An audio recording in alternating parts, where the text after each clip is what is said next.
Hello and welcome to today's Office Hours presentation. This is Paul Hoyt, your host. Our Office Hours presentation is a relaxed, informal mentoring program that we do every Monday at noon Pacific time. All the recording slides and exercises are archived in our members area, and all the recordings are available on my YouTube channel at youtube.com/user/Paul Hoyt. The reasons we do the Office Hours is that we know that being a successful small business owner can be a great experience, but we also know that it's real tough. You need education, training, tools, and teams in order to be successful, and we want you to get to know us.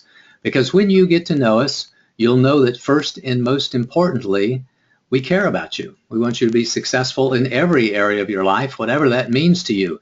We want you to find the greatness, the happiness, the divinity within yourself, and then remember it, embrace it, and live it every single day as we try to do. Our passion is to increase the survival rate, accelerate the growth rate, and reduce the struggle rate of businesses in America. And our vision is to help millions of CEOs and entrepreneurs accelerate their business growth and enjoy greater harmony and balance in their lives. You can pass the word along. If you find these Office Hours presentations valuable to you, then just pass it along to people who you know who are in business and suggest that they tune in or listen to some of the recordings, because we are passionate about doing everything we can to help small business owners in the United States. Our Office Hours agendas are usually an in-depth discussion of a business success principle with closing remarks, special offers, and invitations to next week's sessions and other sessions, and then open Q&A and coaching. Today is a live group coaching call, so we don't have a formal presentation scheduled except for some reminders of some of the previous presentations that we have done. So we invite you to join us on social media in the Awakened CEO communities on both LinkedIn and Facebook, where you can see the business success principle of the day that we do 4 times a week, and the energy of the day posting that we do every day on Facebook and have for the last couple of years. This Saturday, we are doing our quarterly strategic planning virtual event. That's Saturday, December 5th. At 8:30 a.m. Pacific time. It doesn't say it on the slides, but that's when it is. 8:30 a.m. Pacific time this Saturday for 4 hours. I'm going to show you a little bit more about what the agenda is here in a little bit. But you can go to paulhoyt.com/strategize with Paul. That's paulhoyt.com/strategize with Paul and sign up for this event. We've got about a dozen or so people signed up right now, so it'll be a nice opportunity for us to work together for 3 to 4 hours to help you bring 2015 to a successful close and to begin focusing ahead on 2016, especially Q1 of 2016. Today's topic is open Q&A and group coaching. We always try to relate the subject matter of the day to one or more of the key performance areas of success. And today it's open game. We're going to talk about anything and everything that you want to talk about in the areas of leadership, marketing, sales, product development, customer service, financial management, operations and administration, any of the areas of business. You're welcome to ask a question or offer an opportunity for discussion, and we'll do what we can to support you. We also want to relate the subject matter of the day to the multiple levels that we see in the Awakened CEO system. We always teach that in order for you to be really successful in business, you have to focus on all 3 levels: mindset, methods, and momentum. And today we're open to talking about any one of those 3 or all of those 3. So if you have any mindset questions, any methods questions, any momentum questions, you are welcome to offer those. Before we get going, I want to talk about some previous Office Hours sessions that we had and remind you of the last, I think it's 5 sessions that we had between now and in the most recent live group coaching session. On Office Hours 94, we talked about the Lean Startup Method. On 95, we talked about expanding your staff. On 96, we talked about strategic planning. 97 was about getting massive support or more information on expanding your staff.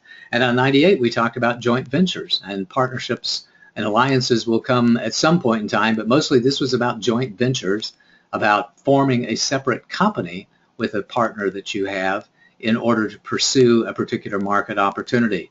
I also want to talk just a little bit about our last Office Hours 90, which was an in-depth discussion of our previous quarterly planning event. We want to review the agenda that we had during that Office Hours presentation so that you can be prepared for our conversations this Saturday. So let's go through these real quickly, one by one. In Office Hours 94, we talked about what I think is the state of the art when it comes to bringing a new product or service to the market, especially if it's innovative and especially if you don't have an existing customer base on which to build that new product or service. We talked about the principles of the lean startup methodology and how we apply the science of testing our hypotheses and of documenting our assumptions to the art of growing a business. We talked about major concepts like the total available market and the service available market and minimum viable product and pivoting whenever you get feedback from your marketplace. We talked about the business model canvas and went into the 9 areas of the business model canvas in detail. We offered some resources that you could use in order to apply the lean startup methodology to your own business and summed it all up with the bottom line. In the next office hours presentation, number 95, we talked about expanding your staff, about why you do that and the options that you have.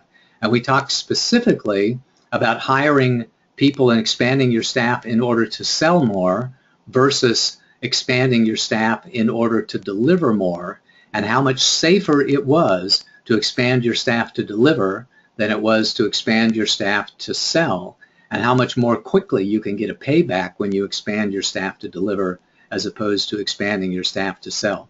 And we talked about my 6-step hiring success formula that will help you be much, much more successful when it comes to expanding your team, and then we summed it all up with the bottom line.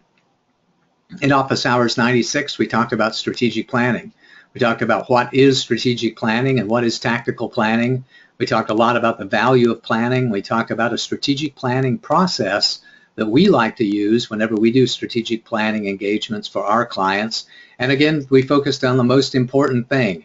And for those of you who watched it, then you'll know that the most important thing, of course, isn't the plan.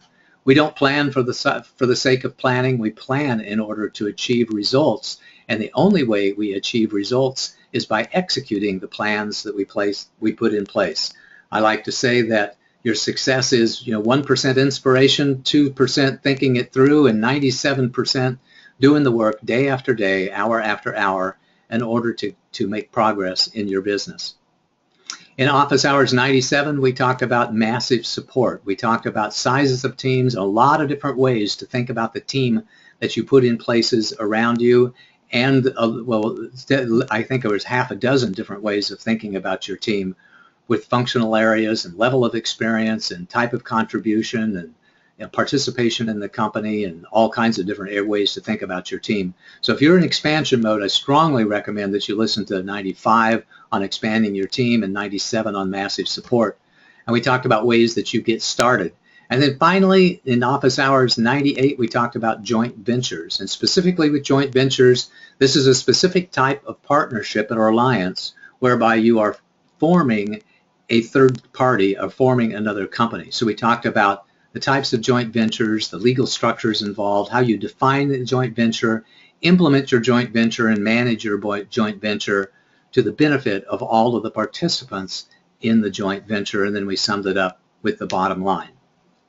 I also want to remind you of office hours 90 that we did, which was an in-depth discussion of what we're going to be talking about this Saturday with our virtual planning event, our quarterly virtual planning event, where in this particular case, we will tie up Q4 and begin to think about 2016. We're going to divide this into 4 sections, roughly about an hour apiece. In section 1, we're going to review critical concepts in being successful in starting and growing your business. In section 2, we're going to ask you a lot of questions that will help you define your vision for what you want to accomplish in 2016, and particularly the first quarter in 2016. In section 3, we're going to help you determine what your current status is so that you understand what you're good at, what you're not so good at, what you're strong in, what you're weak in, so they can give you a good idea of some of the things that you want to focus on when we get to section number 4, which is creating your plan. So this Saturday, December the 5th, you'll have the opportunity to engage in a 4-hour virtual planning workshop that we do once a quarter that's free to all of the members of the Awaken CEO community. So, but you do have to sign up separately, and we'll have that link for you again. It's paulhoyt.com/strategize with Paul. that will allow you to sign up and participate in this Saturday's quarterly virtual planning event. With that brief introduction to the previous office hours sessions that we have done since our last live group coaching call, I want to open up the floor for coaching. So if any of you who are listening to our call live today have any questions that you'd like for us to see if we couldn't help you answer, challenges that you're facing, problems that you'd like to solve, obstacles that you'd like to overcome, we are eager to support you however we can. Stephanie, who is joining us today, as she has done, gosh, for the last year and a half or so. Stephanie's been my right-hand person. She's our VP of Operations. She's really, really great at sales and marketing and sales training and product funnel development and so many things. And she's a good business coach and project manager in her own right. So we're very happy to have her on the team, very happy to have her on the call today. Stephanie, do we have any questions or topics of discussion for us to get started? Yes, we do. This one just came in. Why doesn't everyone use the lean startup methodology? Great one. That is a good one. And I think the reason is, by the way, because they don't know any better. You know, I remember vividly about 4 years ago when somebody told me about the lean startup methodology and I'd never heard about it.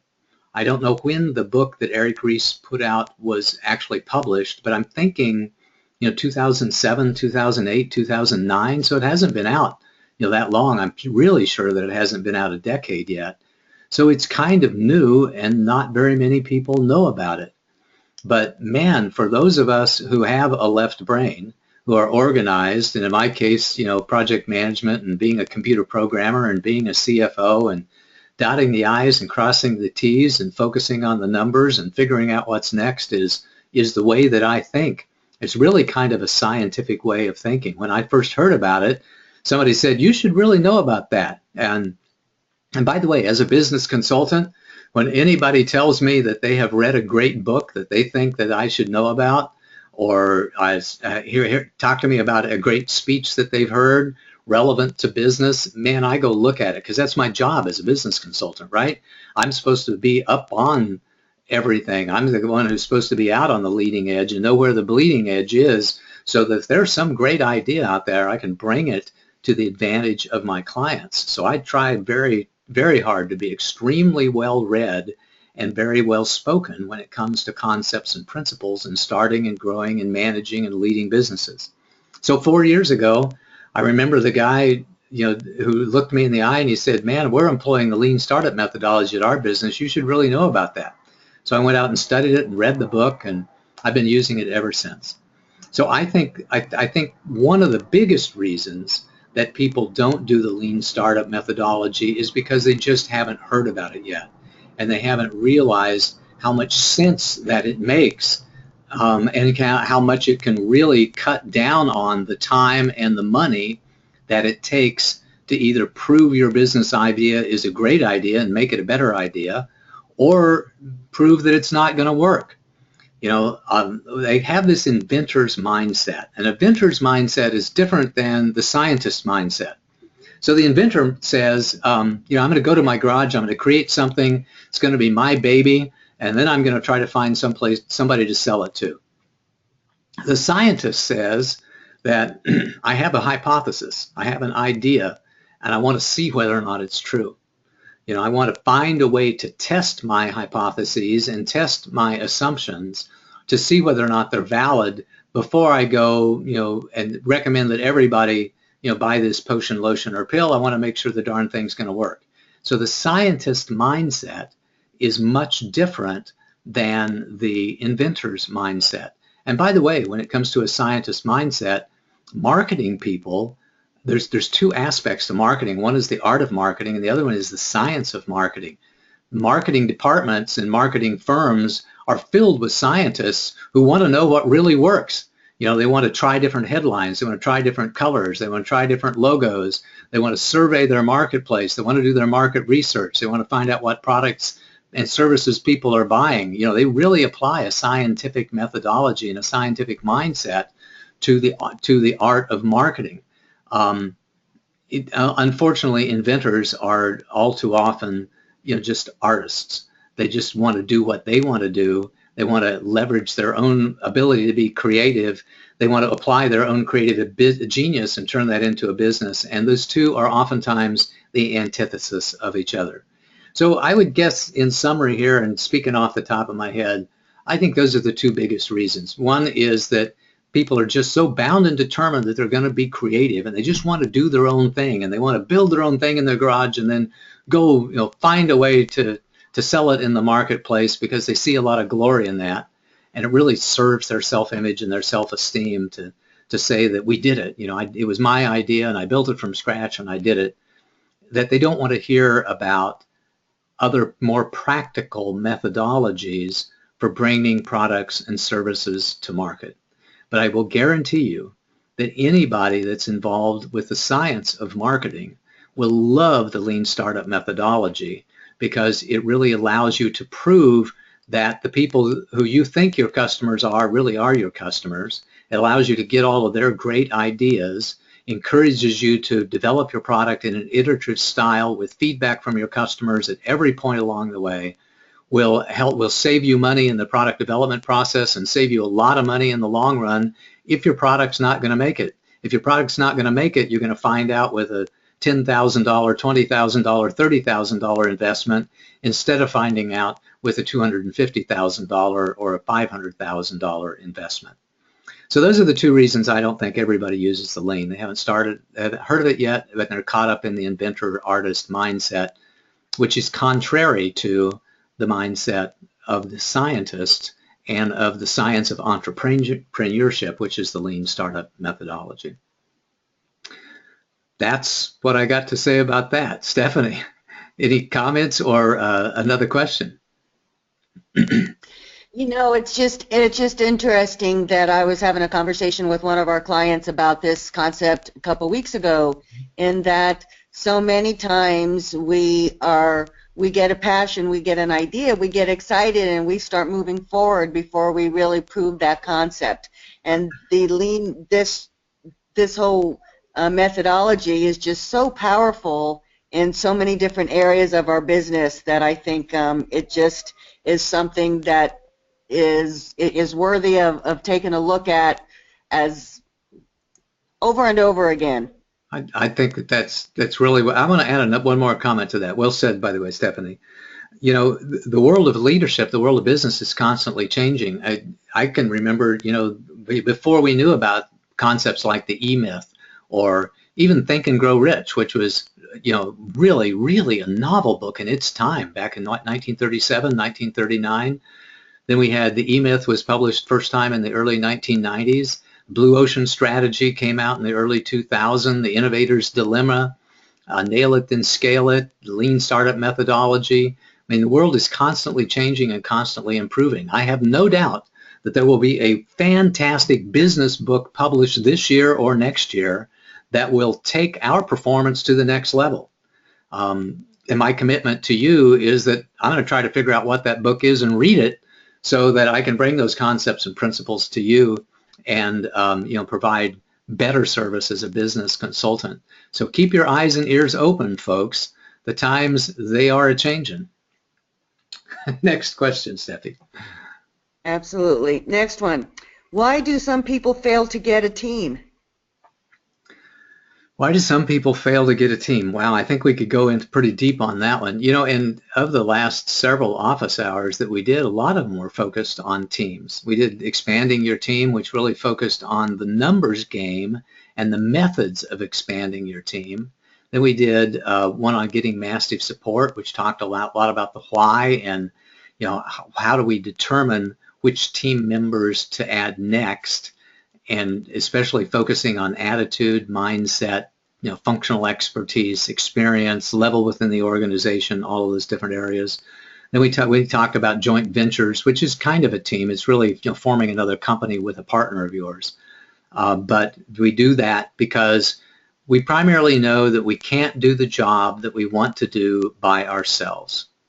We talked about the reasons to get a team, as in terms of bandwidth and knowing that there's too much to do, and in expertise in that we can't we can't be excellent at everything, and in terms of support, because every part of every entrepreneur's journey is an up and down journey. Some days things are going fantastic and you're in a tremendous, incredible mood because you just landed a big deal or got that big check in, or that phone call came in with that new possibility and you get very excited. And there's some days the roller coaster is at the bottom of the trough, where somebody didn't pay you, or the deal fell through, or somebody you depend upon didn't show up in the way that you wanted them to show up. I mean, there are definite ups and downs in business, so you need team for support as well. I recommend that everybody at least have a business coach that you're working with, somebody that you can talk to help you face those challenges, to help you overcome those obstacles, and to help you, answer the questions that need to be answered and make great choices. Now, why don't people do that? I think there's a couple of big reasons. Number one is what I call the hero complex. So here in our society, we have a tendency to elevate people to hero worship status. We want that one person to be the person who slayed the dragon, who vanquished the foe in some way, who was the genius. We take people like Steve Jobs, and we take people like Larry Ellison at Oracle Corporation, or Bill Gates at Microsoft Corporation, and we put them up on a pedestal as being the one person who did it all, who was the mover and shaker, who was the key man, the key woman behind that particular business success. And we put them up on a pedestal and we have a tendency to worship them. I think it is because, instinctually, we are all, kind of animal creatures who have this alpha leader mentality about us. We know that our tribe only can have one leader, and we want to think that it's possible for us to be that leader, so that we have a tendency to have heroes and elevate those heroes and think of those heroes as soloists. And I think part of it's instinctual and part of it is that we want to do that. But I do believe, by the way, that's an incredible disservice when it comes to business. We here who are running our businesses, when we talk about level 5 leadership, the level 5 leader, which I think is the highest level of leadership, the awakened leader, realizes that it is the team that does it. It is a team venture. You might be the quarterback, you might be the coach, but believe me, that quarterback can't complete a pass unless there's somebody to throw it to.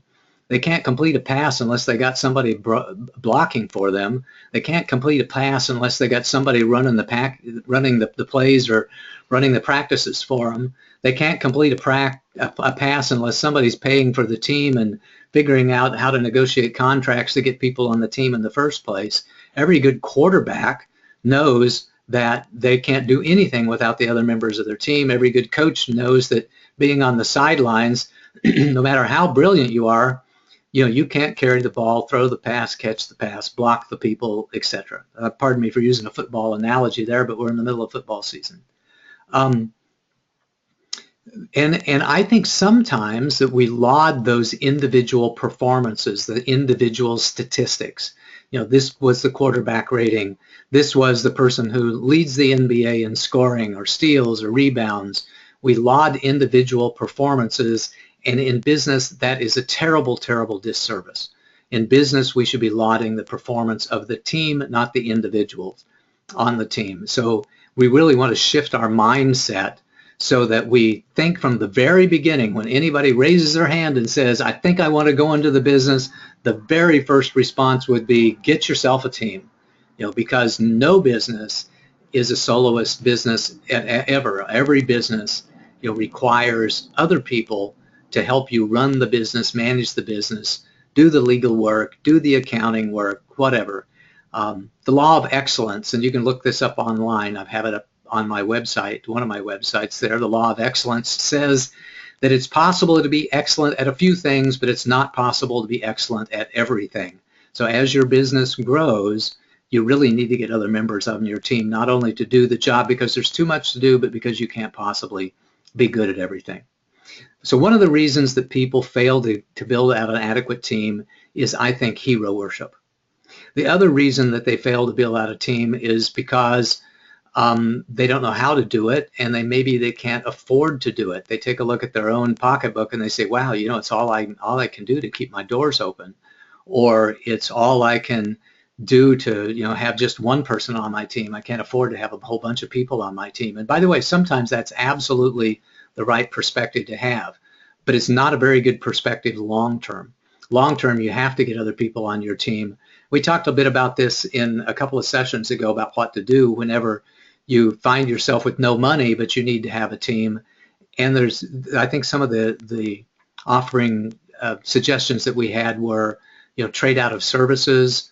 There was deferred payment. There was bringing on partners, especially partners who have an equity position on your team. There's a lot of things that you can do if you have a good business idea and you need to build out your team. Don't let money stand in the way of doing that. Don't let mindset stand in your way. Don't let your methods stand in your way. Know how to interview people and how to determine who's next on your team. And we did talk about that in the last couple of office hours. And don't let money stand in your way. Get yourself a team. Find yourself a coach. Get people out there who can help you plan, help you strategize, help you get the job done, and support you when you need to get some support on your business. Hopefully that was helpful. Stephanie, anything to add, or next question? Yes. I think it's just so, this is just such an important question, and I think that as we were talking about earlier, running a business nowadays is a myriad of different pieces, and it's just such a, I don't know if it's dangerous or challenging is the right word when we look at it as I can do this all by myself. It's just such a different marketplace than it used to be. I think it's both, by the way, Stephanie. And it just inspired me to think about one other thing. One of the reasons people try to do it all by themselves is just because it's so darn interesting. We're so curious about, wow, what does it mean to be good at marketing? And wonder if I can be good at marketing and sales and financial management and operations and leadership and product development and customer service. I mean, every single area of business to me is very, very fascinating. So curious people who are bright people, high energy people, have a tendency to want to do it all by themselves because, darn it, it's fun to do it all by yourself. It's just a really lousy idea. Let's hang on. Before we go to the next question, I want to take just a second or two and talk to you a little bit about products and services that we offer here at the Hoyt Management Group. Our distinctions are that we really do focus on the whole person. We want you to get the support that you really want, that you need, that you can use right now today and can afford today, as opposed to just having one thing that we sell. So with our support services, we are a planning and execution firm with a heavy emphasis on execution. As I mentioned a little bit earlier, I think that success is all about execution. It's about 1% having a vision, 1% having understanding where you are today, another percent having a plan, then gathering your resources, and then it's about execution. And it's all about the execution. And we are happy to help you in the ways that we can with our execution support services. In some cases, that's being a coach and supporting you and helping you make great decisions, face those challenges, solve those problems, overcome those obstacles.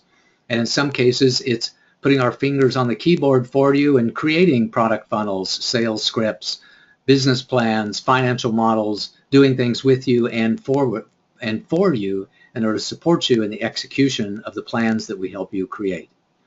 Our next office hours will be next Monday, December the 7th. I haven't figured out quite what to talk about yet, but I am reading a book right now that I think is fantastic, and hopefully we'll have a chance to talk a little bit more about that.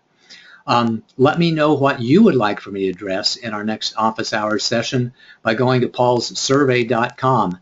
And another quick reminder, this Saturday is our quarterly virtual planning event. Starts at 8:30 a.m. Pacific time. You can go to Strategize with Paul. That's paulhoyt.com, Strategize with Paul, and sign up. We'd love to see you there and get you a jump start on 2016 planning. With that, let's go back to questions and answers. Steffi, do we have another question or discussion topic? Next question. My venture isn't going so well, and I need to raise some capital. What should I do first? Wow, that's a tough position. You know, when it comes to raising capital, one of the things that I've learned over the years of working with hundreds of people who are raising capital is that sometimes it's easier to raise capital before you've actually jumped into business. There's a real challenge and almost a paradox of the lean startup methodology and the phased growth strategy and the way that we like to grow our business in phases and seeking particular milestones and funding ourselves to where we're able to reach the next milestone and a little bit beyond. The challenge is that you have to deliver. When you're just selling the possibilities, when you're saying that, man, I just knew if I had the money, I could develop this product or service, and I would find a whole bunch of customers who loved it. Sometimes that's easier than being, it's a lot easier than being in the place that says we launched our business a few months ago and things aren't going very well. It's taking us a lot longer to reach our marketplace. We don't have near as many customers. Our cash flow requirements are much higher than we thought that it were going to be. Our burn rate is higher than we thought we were going to be. The people that we had on our original team didn't show up the way we wanted them to, etc. And you're going to face challenges like that in business. But unfortunately, if you opened your doors a few months ago and it's not going so well, and you've begun to engage in the marketplace, and the marketplace doesn't like what you have to sell in the quantity that you wanted them to, you may not be able to raise capital at all, because the shrewd investor, once you've opened your doors and you've been in service for 6 months or three to 6 months or so, is always going to ask that question: how's it going? How much have you sold? Who are you selling to? Are your sales increasing every single month? And of course, the best story is, we opened up our doors 6 months ago, and every month we've had increasing revenues, and we're raising expansion capital instead of raising startup capital. So when you're raising expansion capital and you're rapidly expanding, it makes a lot of sense to do that.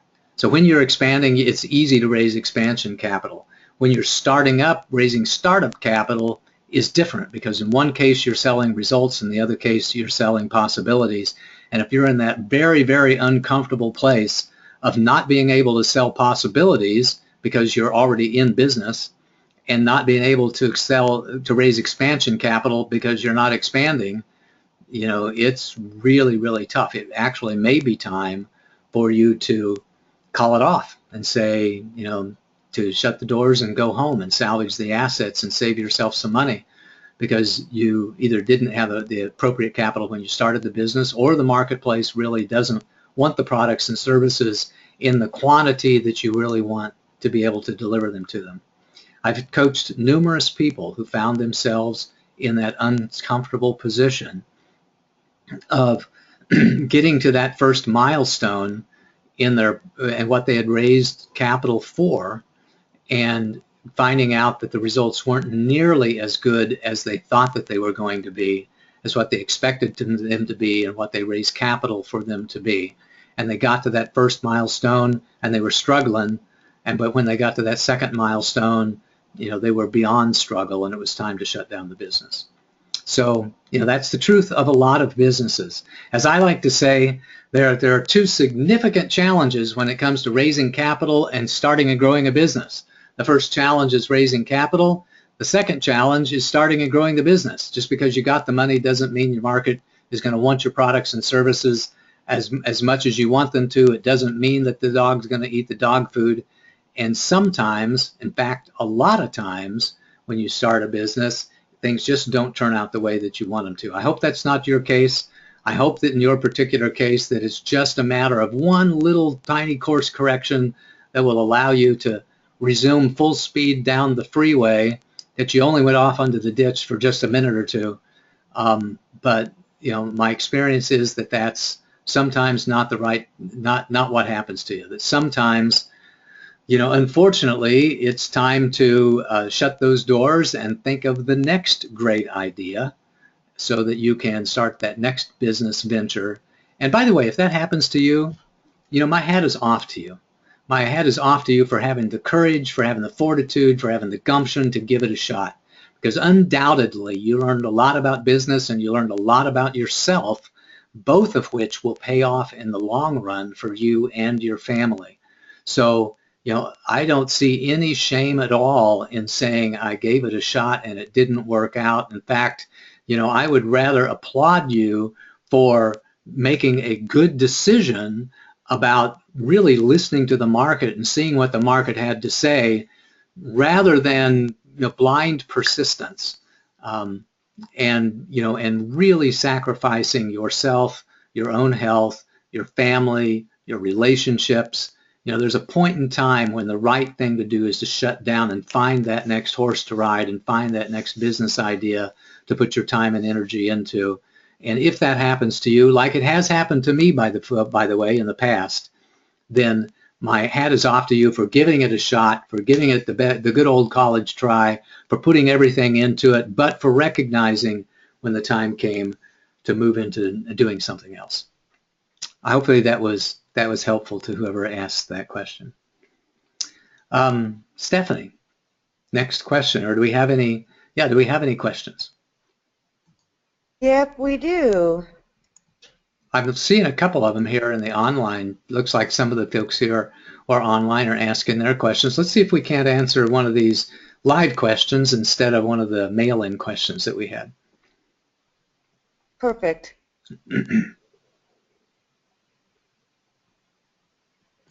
They're asking about methods. What systems and methods do we use? Oh, do we use for our clients? Yeah. So I'll talk a little bit about systems first. Methods is a slightly different subject for systems that we use. For these office hour sessions, I like GoToWebinar. There are a lot of different Google Hangouts and Zoom, and there's a lot of them out there. I just use GoToMeeting and GoToWebinar now for 10 or 11 years. The reason that I got started with GoToMeeting and GoToWebinar was because it was the only platform 10 or 11 years ago that reliably worked on Macintoshes and PCs. So, I wanted to support my friends who had Macintoshes and Apple platforms and those who had Windows and PC platforms. So that's what I chose, and I've been using it ever since, and I'm used to it. We've tried upon a different occasion using some of the other ones out there, but we're so used to using this right now that it would cost us, a lot of time and money to switch over to a system that might cost a little bit less than the one we currently have. So there's always the time and the cost and the risk of swapping out something that that works. And so far I have not felt compelled to shift away from that, even though a lot of people tell me that there's a way to save money. Sometimes taking a risk is not a good idea, especially when it comes to your primary outreach with clients. So we use GoToMeeting and GoToWebinar for our online virtual events. For our back end, we use Infusionsoft, which is the #1 platform of people who have very large lists, and we do anticipate having very large lists. Right now our list is many thousands, but we anticipate eventually having attracting the interest of tens of thousands or hundreds of thousands of people as we move forward in the business. So we wanted to set up the infrastructure on a platform that we knew that was going to grow with us right away. So we chose Infusionsoft. Before that, by the way, we had other products. I've used Product Cart and One Shopping Cart. I know other people that have other other cart solutions as well. But we chose Infusionsoft because it was the Cadillac in the market. We also use QuickBooks. So QuickBooks has the dominant presence in the marketplace for desktop and small business accounting systems. They've got like an 80% market share. So we use that. I use a Windows platform just because I'm used to it. I use Microsoft Office products, Word, Excel, PowerPoint, Access, etc., because they're the ones that are most commonly used. So generally speaking, the choices that I've made is to use technology where there's a tremendous amount of support, where there's a tremendous amount of usage expertise available in the marketplace. If we were dealing with government systems, we would use the term COTS, C-O-T-S. It stands for Common Off the Shelf. Sometimes government contracts will call for COTS solutions, that they don't want an innovative solution. They want something that's tried and true, that's proven in the marketplace, that you know is going to work, and you know that you can get a lot of support with. And that's generally the approach that I take. My decisions to use GoToMeeting, GoToWebinar, to use Infusionsoft, to use WordPress, to use QuickBooks, to use the Windows platform, to use the Microsoft Office platforms. All of those are because I want something that's reliable, that I'm familiar with, that I can use, and I don't want to have the the expense of changing out, or the risk of changing out to a platform that I don't know whether or not it's going to work for me as well as the ones that I already have in place. So those are the ones that I use, and the reason why I use them. Like I say, I did have one shopping cart a few years ago, and by the way, it worked really great. I was just ready for the next level, and the next level for me was Infusionsoft to help do all the campaign management, the CRM work that we do here at Hoyt Management Group, in addition to just having a product cart. So that's why, and hopefully that was helpful to you. Stephanie, next question. Okie dokie. Which do you think are the most important office hours recordings that I should listen to? Wow. I would say that it really depends on where you are in your business. I mean, that's what part of what we do as a coach, by the way. One of the reasons why it's, why I think that we provide extra value as coaches, as business coaches, that other companies can't provide, is because of the enormous amount of content that we have. So I find myself in the context of business coaching calls all the time suggesting that, hey, why don't you go listen to Office Hours 94 on the Lean Startup methodology. I don't know if that's the right number or not. But go listen to the one on Lean Startup. Go listen to Nail It, Then Scale It. Go listen to the one on joint ventures. Go listen to the one on alliances and partnerships, because it really leverages the time that we spend together. Instead of me, going over all those concepts and principles, one-on-one with you, you can listen to the recording, and then we can come and discuss it. And it really saves you a lot of time and really adds a lot of extra value to our business coaching services. I would say that if you haven't listened to much at all, I'm really a big fan of the 5 Choices of Winning CEOs, which is the presentation that we deliver in 5 segments when somebody first signs up to our list. The reason we do that is because we think it's some of the most important messages that you will ever hear about starting and growing your businesses, about the really 5 great choices that we want every single one of you as a CEO and a leader to make, to understand your industry, to understand the job today, to get a great team, to focus on personal growth, and to focus on execution. Those are the 5 choices, and I really encourage you to listen to those. Another one we have is the Business Survival Bootcamp, which is a really great program, another free program for people who are just getting started. To me, those are the most valuable messages that we put out to the marketplace. And the other ones really, the other 98, 99 office hours presentations depends on where you are in your business and what you really need to focus on right now in order to learn to do the things that you need to do to take those next steps in your business. For some people, it's focus on marketing. For some people, it's focus on financial management. For some people, it's focusing on product development. For some people, it's focusing on sales and sales scripting. I mean, you figure out what you want to accomplish in the next 90 days, figuring out what you need to learn and the things that you need to get better at in the next 90 days in order to achieve those goals, and then go find an office hours presentation that will support you in doing that. Or better yet, hire us as business coaches and let us point out the 1, 2, or 3 presentations that are going to be the most valuable to you as you move forward in your business and pursue those goals and objectives that you have, for the next 90 days or so. Hopefully that was helpful for you. Stephanie, next question. I used to be so focused and systematic, and now I'm not so much so. How do I become more focused and productive again? Wow. Well, I think this, I think the world of emotional intelligence has the answer here. I did an office hours presentation on emotional intelligence. It was number 90 or 91, one of the favorite ones that I did, because I was so excited to see that psychologists and other scientists had a whole bunch of data out there that backed up my passion for personal and spiritual growth. I've always known that working on myself was very, very important, because the kinder person that I became, the more confident, grounded, centered, balanced, humble, grateful person that I became, the better a business person that I became, the more successful that I would be in business as well. In the study of emotional intelligence, we find that for most people, that the two different sides, they used to be called sides of the brain, the left brain and the right brain. As it turns out, there is no such thing as left brain and right brain, but there is creative, intuitive, visionary centers of the brain versus the rational, organized, systematic areas of the brain. And as it turns out, with most people, those two areas of the brain cannot function well at the same time. So we're either in intuitive, visionary, creative mode, or we're in systematic, organized, rational mode, but generally speaking, not at the same time.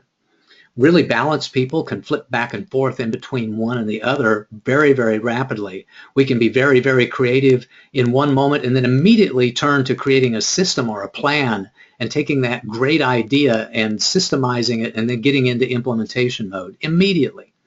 But most people have a challenge doing that. They're either one or the other, or they're one now and the other later on.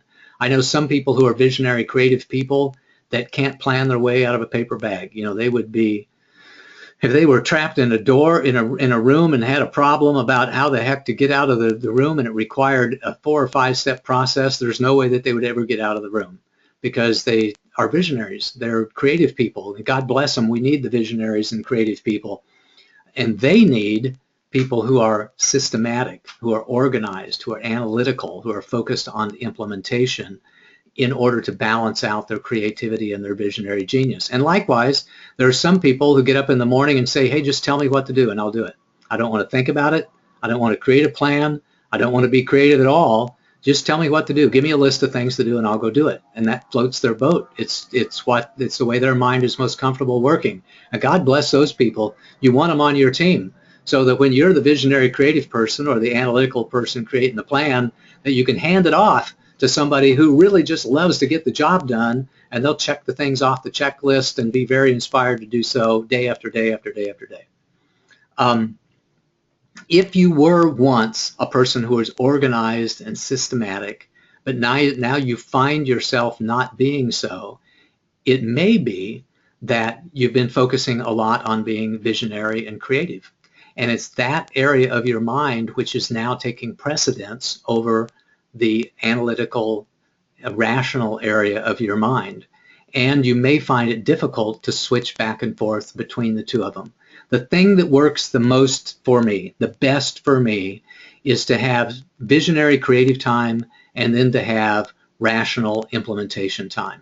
And I actually carve out time during my day to say, I'm going to focus these 4 hours or these 3 hours on getting the job done. And I'm going to focus this 1 hour on being creative or visionary. I schedule time during the day to be in one mode or the other mode, so that it eases the challenge of the context shift. What I find is, and you may find this true with yourself, they say every journey of 1,000 miles begins with a single step. Well, every accomplishment of getting the job done requires you to take that first step. Put your fingers on the keyboard, write that first sentence, put that first number into the computer, pick up that first bit of mail, take that first step, that next step, because once you get rolling and once you engage the implementation side of your mind, it's easy to keep rolling. It's that first step that is the challenging step to overcome any sort of fear or resistance that you might have, or procrastination. May just be that you're in visionary mode or creative mode, and when you're in that mode, it's hard to think about getting the job done. So carve out some time during the day to be in implementation mode, and shut off the emails, shut off the phone calls.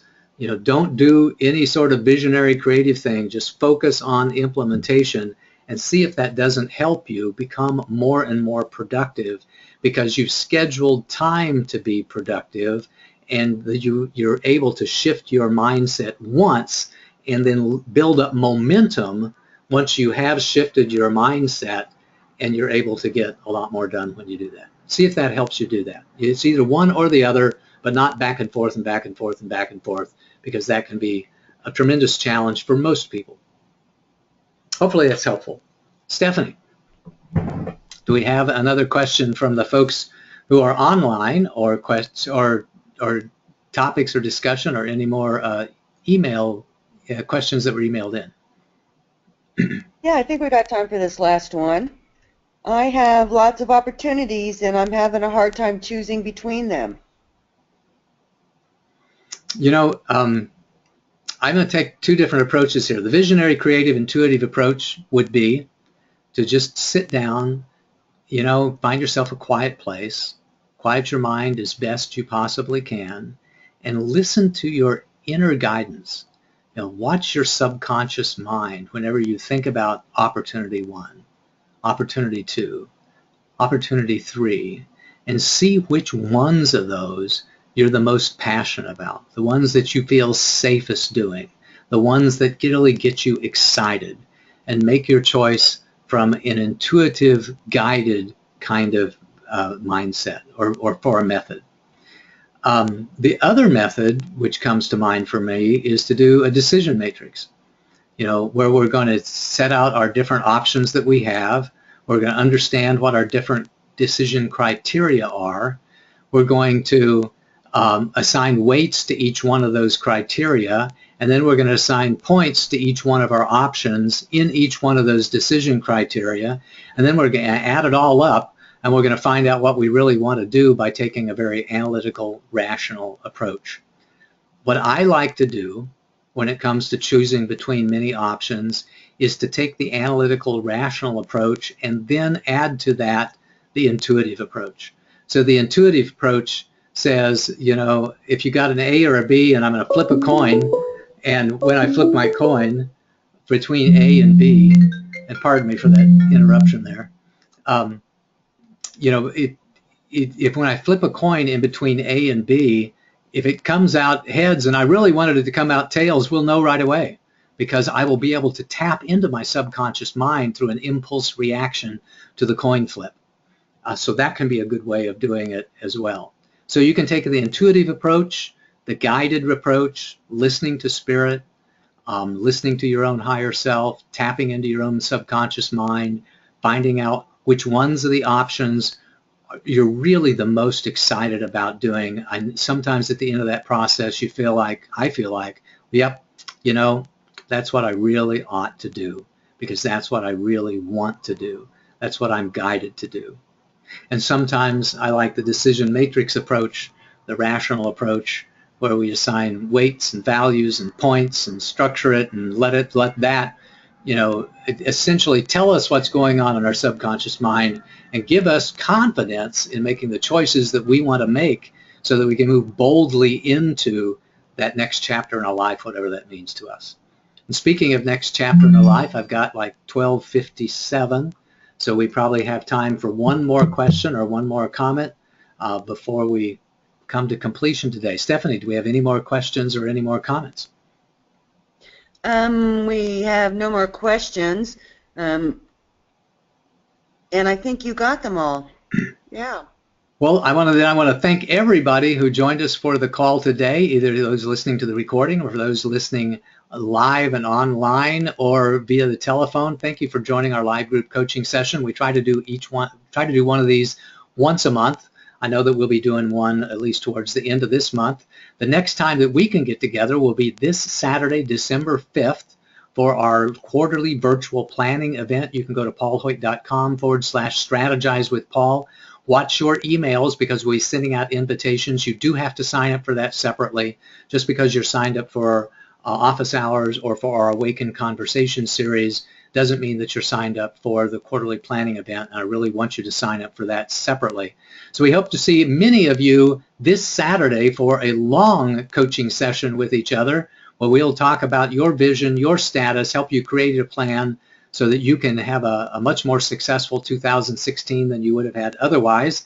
And join us again next Monday, December the 7th, for our next office hours presentation. I know that you'll be glad you did. And until we meet again, this is Paul Hoyt wishing you a most marvelous and prosperous day. Bye-bye.